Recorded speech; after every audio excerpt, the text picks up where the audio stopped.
성도 여러분 평안하십니까?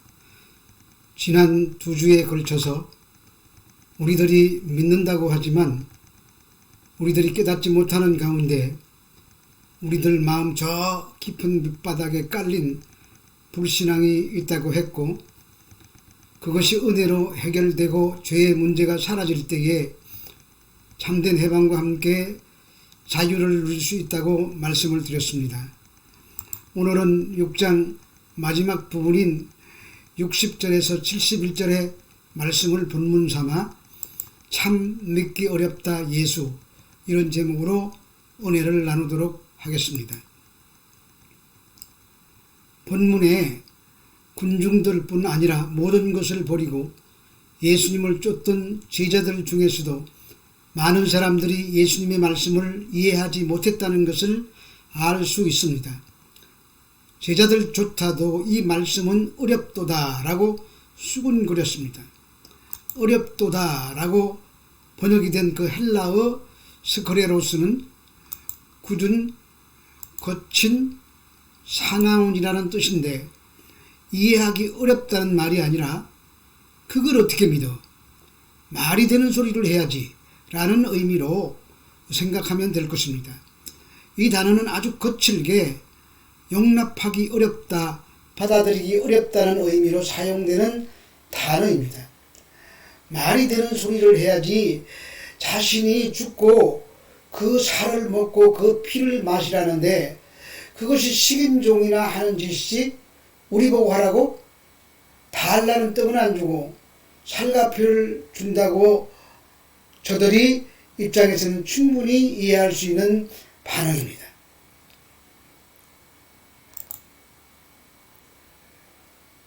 내 피는 참된 양식이다.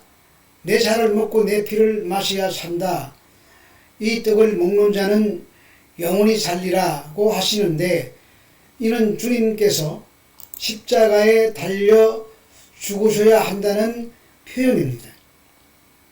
그런데 제자들과 유대인들과 그곳에 모인 무리들은 주님께서 일으키신 기적을 본 자들입니다. 그래서 그분이 자신들의 삶 속에서도 기적을 일으켜서 배부르게 먹도록 만들어주고 자기들을 이 세상에서 행복하게 만들어줄 수 있을 거라는 기대 속에서 주님을 쫓아온 자들이었습니다. 그렇게 떡을 먹으려고 따라왔는데 주님께서는 그런 그들의 기대는 아랑곳하지 않고 죽어야 한다고 말씀하십니다. 그리고 죽은 몸에서 나온 그 살과 그 피를 먹고 마셔야 한다고 하시는 것입니다. 참 귀가 잘 노릇입니다. 그래서 거칠게 대들고 있는 것입니다. 어찌 보면 예수님의 죽음을 인정하지 못하겠다는 말로 주님이 죽으시면 안 된다는 굉장히 호의적인 말처럼 들립니다.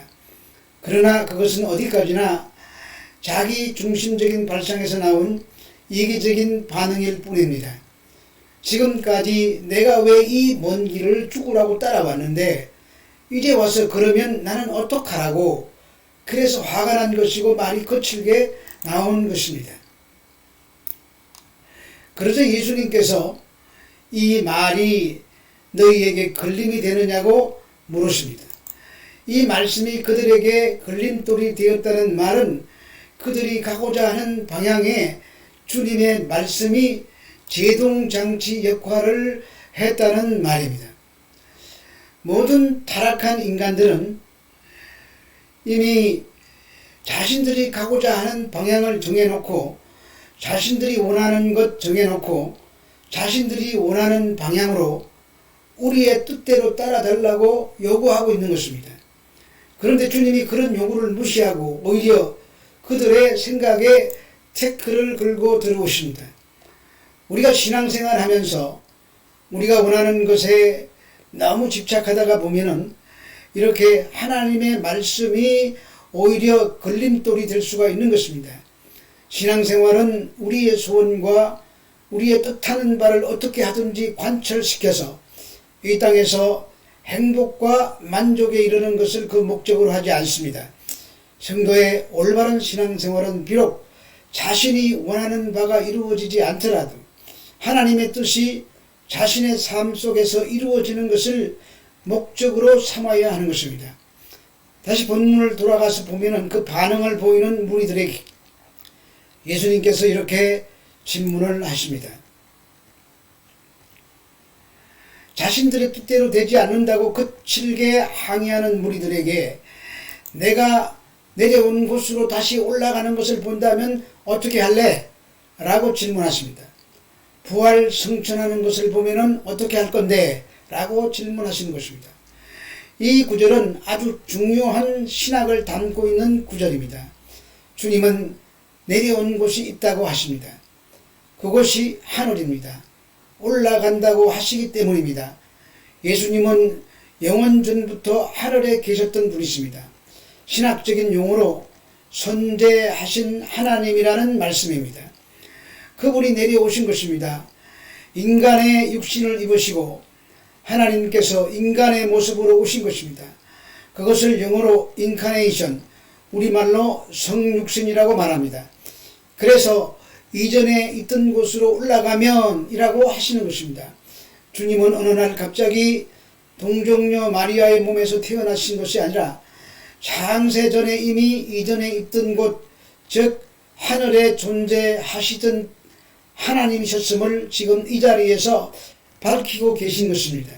그리고 또한 이 말씀을 주님께서 십자가에서 죽임을 당하신 후 부활하시고 하늘로 승천하실 것을 미리 말씀하시고 계시는 현장입니다. 그러나 하나님의 선택에서 제외된 자들은 주님의 부활 승천을 눈으로 보고도 믿을 수 없다고 합니다. 내가 하늘로 승천하는 모습을 보더라도 너희는 나를 믿지 않을 것이라는 말씀입니다. 실제로 예수님의 부활을 많은 자들이 보았음에도 불구하고 오순절날 마가의 다락방에 모인 사람은 120여 명에 불과했습니다. 그리스도께서 우리 죄를 위하여 죽으시고 장사 지낸 바 되셨다가 성경대로 사흘 만에 다시 살아나사 게바에게 보이시고 후에 12제자에게와 그 후에 500여 형제에게 일시에 보이셨나니 적어도 500명 이상이 주님의 부활하심을 보았고 성천하시는 놀라운 광경을 눈으로 목도하였습니다.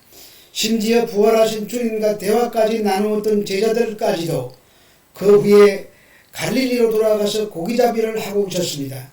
이처럼 복음은 하나님의 은혜로 하나님의 선택된 백성에게만 이해되어지고 받아들여지는 비밀스러운 하늘나라의 선물인 것입니다. 예수 그리스도의 십자가의 복음은 오직 부르심을 입은 자들에게만 하나님의 능력으로 하나님의 지혜로 작용하게 되는 것입니다. 나사렛 출신의 가난한 목수의 아들 예수, 모양도 없고 흠모할 만한 것도 찾아볼 수 없는 보잘것없는 풍채, 로마 병정들에게 붙잡혀서 힘 한번 제대로 써보지 못하고 무기력한 인간, 십자가 위에서 그렇게 조롱을 받으면서도 똑부러지게 소리 한번 쳐보지 못하는 무능한 죄인, 그 예수를 구세주로 믿는 것은 하나님의 능력과 지혜가 주어졌기 때문이지 우리 인간들이 믿으려고 애를 써서 믿어지는 것은 아닙니다. 그래서 주님은 계속해서 63절에서 살리는 것은 영이요 육이 아니라고 말씀하신 것입니다. 육에 속한 이 세상 그 어떤 것으로도 생명을 살려낼 수 없다는 말입니다.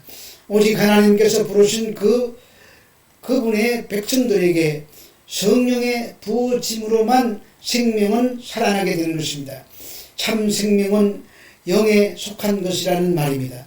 사도 바울은 그 살려주는 영이 누구인지 분명히 밝히고 있습니다. 여기서 마지막 아담은 예수님을 말합니다. 이처럼 살려주는 영은 마지막 영이신 예수 그리스도십니다.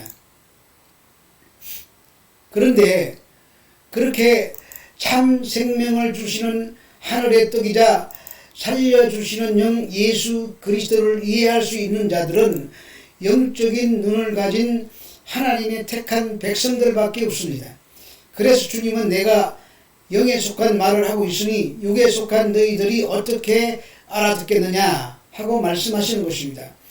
63절 후반부에서 내가 너희에게 이런 말이 영이요 생명이라고 말씀하십니다. 지금 주님께서 그들에게 하신 말씀을 믿기만 하면 그 말씀에 의해 그들에게 생명이 주어질 수 있다는 말씀입니다. 그런데 그곳에 모인 무리들은 알아듣지 못합니다.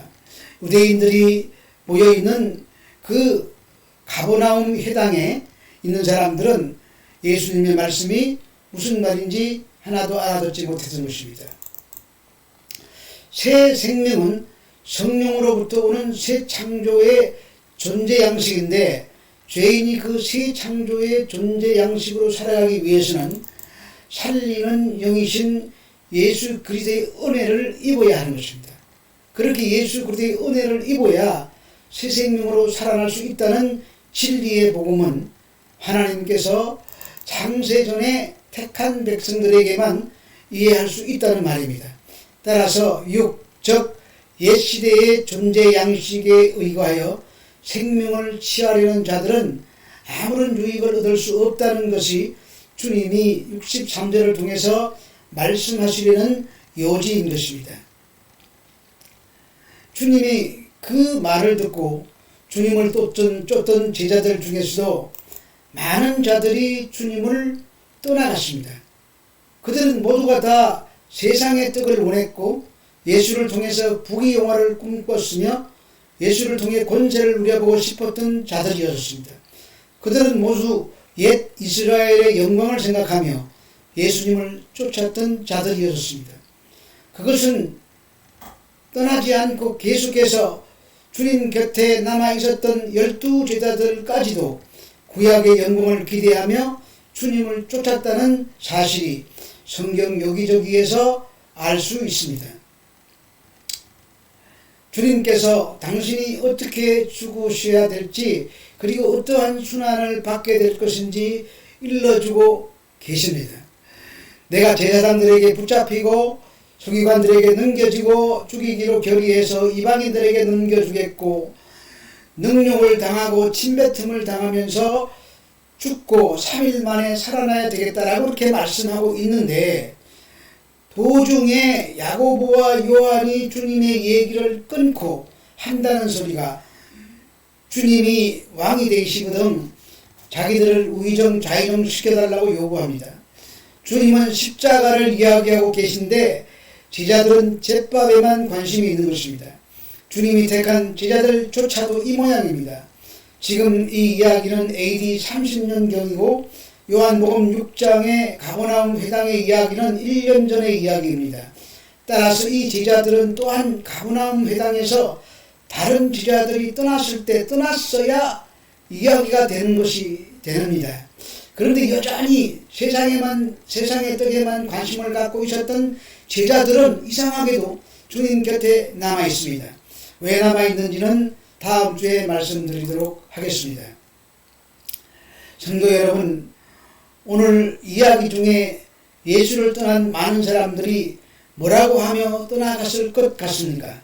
내 생각에는 참 믿기 어렵다 예수라고 말했을 것 같습니다.